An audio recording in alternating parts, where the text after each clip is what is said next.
Good morning friends. आज हम बात करेंगे केबल और वायर सेक्टर के बारे में। इसमें मेनली दो जो सब सेक्टर्स हैं, जैसे एक हो गया हाई वोल्टेज केबल्स, और हाई वोल्टेज केबल्स जैसे ये एनर्जी ट्रांसमिशन के लिए, ये रेलवे प्लेटफॉर्म्स और वगैरह वगैरह के लिए, और जो दूसरा हो गया वायर सेक्टर, और जिसमें हमारा घर में जो हम वायर लगाते हैं 4 mm, 3 mm, 2 mm, 0.75 mm, और रियल एस्टेट में जो वायर लगती हैं एसी के लिए और बाकी वगैरह के लिए, और भी कुछ सेक्टर्स हैं जिनमें कुछ यूज़ होते हैं। जैसे मैंने आज नोट्स में बनाए हैं ताकि मैं भूल ना जाऊं कुछ सेक्टर के बारे में। तो railway, metro, data centre, EVs और बाकी जो भी सेक्टर्स हैं, जितने सेक्टर्स हैं उसमें वायर और केबल्स का यूज़ तो रहता ही है। और जो गवर्नमेंट का ये 12.2 लाख करोड़ का जो इंफ्रा स्पेंडिंग है इस साल के बजट में जो आया था, उसमें भी आप देखेंगे कि you will find a place for this sector, कि केबल्स हो गया, उन पे खर्चा तो आएगा ही ना, क्योंकि कोई भी सेक्टर हो जहाँ कुछ भी बनेगा वहाँ केबल्स तो आएंगे ही। एआई हो, डेटा सेंटर हो, रियल एस्टेट हो, कुछ भी हो। सो इसमें बात करेंगे, मेनली 4 कंपनीज़ का बात करेंगे, Polycab, RR cable, universal cable और ये केईआई इंडस्ट्रीज़। तो इसमें भी हम एक एक करके बात करेंगे। जैसे पहले पॉलीकैब का बात करते हैं, तो पॉलीकैब का इस बारी का हमने कौन कॉल सुना, उसमें 7 से 8 हज़ार करोड़ का उन्होंने केपेक्स का बात किया, कि हमें ऐसा दिखता है कि जो हम 20 से 25% का ग्रोथ कर सकते हैं आने वाले 3 से 5 साल में। उन्होंने मेनली तो यही बोला था कि जो इंडस्ट्री का ग्रोथ है ना, उसका हम 1.5 से 2 गुना कर सकते हैं। तो इंडस्ट्री का जो ग्रोथ है वो हम मान सकते हैं कि 12 से 14% के आसपास है। तो हमारा जीडीपी ग्रोथ अगर हम सच में मतलब रियल वाला माने तो 4-5% के आसपास लगा लो, तो उस इंडस्ट्री में 5 से 6% का इन्फ्लेशन लगा लो, तो 8-9-10% के आसपास का है। उसमें अगर इंडस्ट्री 13-14% का ग्रो कर रही है, तो जो टॉप प्लेयर होंगे वो ऑटोमेटिकली 22-23% का आसपास का ग्रोथ दिखाएंगे। और जो मैंने नाम लिया ना, वो सेक्टर्स में अपना टॉप क्वालिटी के लिए जाने जाते हैं। और मतलब एक इस इंडस्ट्री में नाम है कि आप किसी वायर सेक्टर में जाएंगे या फिर कहीं भी जाएंगे एक्सपोर्ट के लिए, आप देखेंगे तो आरआर केबल में एक्सपोर्ट में बहुत ज़्यादा है। इवन जो परसेंटेज है वो भी पॉलीकैब से ज़्यादा है आरआर केबल का एक्सपोर्ट में। सो इनमें ही बात करेंगे हम मेनली।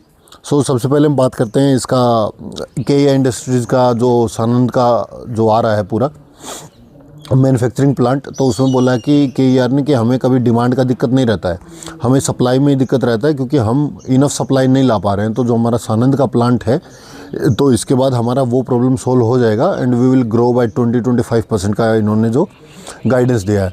तो फिर हम बात करते हैं आरआर केबल का। आरआर केबल का जो की बारी कौन कॉल था, बहुत इंटरेस्टिंग था। उनमें उन्होंने बोला कि जो हमारा ये आया है अब की बारी एक्सपोर्ट का नंबर, ये बहुत इंक्रीज़ आया है। और एक्सपोर्ट में एक ख़ास बात होती है कि जो आप सेम माल एक्सपोर्ट करते हो और सेम माल डोमेस्टिक में कंजप्शन करवाते हो, तो आप देखोगे कि जो मार्जिन्स है ना, महंगा माल विदेश में बिकता है, क्योंकि you can take higher margins from that. और जब हायर मार्जिन्स होते हैं तो उनका PAT grew by nearly 70%, even the sales grew by 25-30% के आसपास। तो वही मैं कह रहा हूँ कि margins are higher in export, और जो आरआर केबल का एक्सपोर्ट है वो भी हाई है। और एक बात और हुई, जो आरआर केबल है उसने बोला कि we are focusing more on high voltage cables, जो ये केबल इंडस्ट्री का बात कर रहा था मैं, पावर ट्रांसमिशन में। और हम जो अपना वायर सेगमेंट है, जो हम रियल एस्टेट में यूज़ करते हैं, उसको हम थोड़ा सा अभी जो कैपेसिटी है उसको उस स्पीड से इंक्रीज़ नहीं कर रहे हैं। We are shifting more towards higher transmission cables, क्योंकि उसमें क्या है कि जो हमारे मार्जिन्स है वो ज़्यादा है और उसमें ऑर्डर्स हैं वो बल्क में ऑर्डर आते हैं।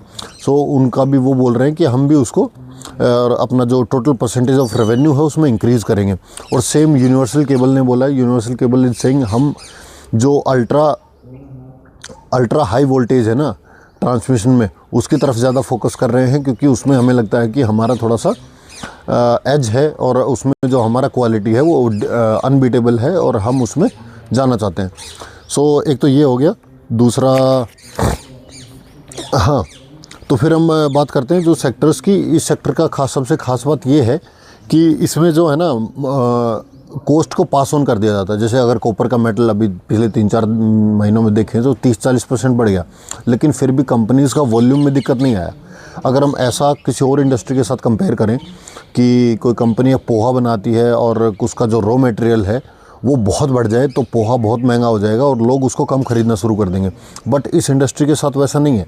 अगर कॉपर का जो माल है, जो रॉ मटेरियल है इनका, वो एकदम से बढ़ गया, सो ये ऐसा नहीं है कि अगर ये अपने वायर को महंगा कर देंगे तो लोग खरीदना कम कर देंगे, बिकॉज इट्स अ नेसेसिटी। और दूसरा जो इसमें खास फैक्टर है अनऑर्गेनाइज टू ऑर्गेनाइज का जो शिफ्ट है ना, लोग मतलब जो वायर सेगमेंट है ना, उसमें तो मैं लिख के दे सकता हूँ, कोई ऐसा नहीं बोलेगा कि मतलब मैं सस्ता वाला वायर अपने घर में लगा लेता हूँ, क्योंकि जब फिटिंग ख़राब होती है ना घर की, तो ये लगाओ कि उतना ही खर्चा लग जाता है जितना उसको लगाने में लगता है। सो पीपल प्रेफर कि 5-10 हज़ार रुपये ऊपर नीचे हो जाए वायर के बिल में, बट वे प्रेफर कि ऐसा कोई कंपनी का हो, ब्रांडेड माल हो, जिस पे हम ट्रस्ट कर सकें। सो इसीलिए आप देखोगे कि जो अनऑर्गेनाइज टू ऑर्गेनाइज शिफ्ट है ना, वो बहुत तेज़ी से हो रहा है वायर इंडस्ट्री में। और इसके जो बड़े प्लेयर्स हैं उनका नाम मैंने बता ही दिया, वही है। और बाकी तो जो मैंने लिखा था वही है, प्रीमियमाइजेशन है एक तो, क्योंकि जो जितना भी रियल एस्टेट है, या फिर हमने पहले बात किया था कि जो ये नॉर्मल वाला है ना, जो अफोर्डेबल हाउसिंग है, उसमें इतना ग्रोथ नहीं है जितना ये पेंट हाउस बनाने में रियल एस्टेट कंपनीज़ को, जब हमने रियल एस्टेट कंपनीज़ का बात किया था कि जो पेंट हाउस बना रहे हैं, वो जो अर्बनाइजेशन कर रहे हैं पूरा का पूरा, उसमें जितना ग्रोथ है। और उसमें ऐसा तो है नहीं कोई सस्ता वायर लगा देंगे या कोई ऐसा कंपनी का वायर लगा देंगे जिसका कोई सुना नहीं है, because they are building a premium product in real estate also. So वहाँ पर भी आप देखेंगे पॉलीकैब यूज़ होगा, KEI इंडस्ट्रीज़ यूज़ होगा, या फिर जो RR केबल यूज़ होगा, जिनका थोड़ा सा नाम है, which people can be make liability about, कि ऐसा है कि अगर कुछ हो गया तो भाई कोई तो लाइबल रहे ना। अभी किसी थर्ड क्लास कंपनी का वायर यूज़ करेंगे तो वहाँ पर तो कोई लाइबिलिटी लेगा नहीं। सो वही है। और इसमें हमारा कोई छोटा कंपनीज़ भी है, जैसे डेटा केबल्स हो गया, उनका हम बात नहीं करेंगे, बिकॉज जब कंपनी का पूरा टेलविंड रहता है ना, so always focus on the larger players, and because जो बड़ा प्लेयर होता है ना, वो सबसे बड़ा बनता है। और ये हमने पहले भी देखा था जब ये IT बूम आया था, या फिर FMCG बूम आया था 2008 के बाद, कि वहाँ पर डाबर देखो, ये देखो। तो हमें यही लगता है कि जो ये 4 कंपनीज़ है ना, आपको इनमें ही रहना चाहिए। आप अगर आपको अच्छा लगता है, आप नॉट अ रिकमेंडेशन वीडियो, कि आपको जो अच्छा लगे आप वहाँ जा सकते हैं, बट आई एम सेइंग कि जो ये पूरा सेक्टर है ना, this is is very strong Tailwind. ऊपर से जो गवर्नमेंट का पूरा एक्सपेंडिचर है, जो मतलब पिछले 4-5 सालों में कितना गुना हो गया है, सो दैट ऑल्सो, ऊपर से जो एक्सपोर्ट है इंडिया का, वो इंक्रीज़ हो रहा है इस पर्टिकुलर सेक्टर में। जो डोमेस्टिक डिमांड है वो ऑल टाइम हाई है, क्योंकि हर साल लोग मिडिल क्लास में आ रहे हैं ना, मेनली, कि जो लोअर मिडिल क्लास है उससे मिडिल क्लास में शिफ्ट हो रहे हैं, मिडिल क्लास से हायर मिडिल क्लास में शिफ्ट हो रहे हैं। हाँ, वो अलग बात है कि the poor people in country has no one to take care of, कि उनका ऐसा कोई ध्यान नहीं रख रहा है, वो स्टेबल है, वही वहीं पे है। लेकिन जो मिडिल क्लास है वो हायर मिडिल क्लास में आ रहा है, higher middle class rich class में आ रहा है। जिनके पास पैसा है उनके पास और पैसा आता जा रहा है। So what is it doing कि वो प्रीमाइजेशन को आप देखोगे कि उसमें बहुत ज़्यादा शिफ्ट आ रहा है, इम्प्रूवमेंट में, नंबर्स में, रेवेन्यू में, पैट में, एबिटा में। तो आपको इन चीज़ों पे ध्यान रखना है, और मुझे लगता है कि दस industry will do very good in the coming years. और ऐसा 20-25% का ग्रोथ आप मेनली इसमें मेंटेन कर सकते हैं।